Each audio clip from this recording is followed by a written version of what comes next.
how to freeze your credit report permanently with Equifax. Worried about identity theft? Here's how to freeze your credit report permanently with Equifax in just a few steps.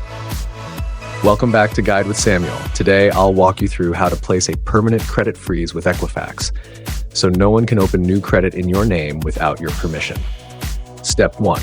Go to the official Equifax website at equifax.com. Step 2. In the top menu, click on Credit Report Assistance, then select Place a Security Freeze. Step 3. Click Freeze My Equifax Credit Report and sign into your account or create one if you're new.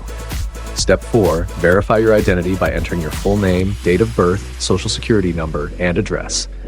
Step 5. Follow the prompts and select the option to freeze your credit permanently. Step 6. Confirm your freeze, and Equifax will lock your report right away.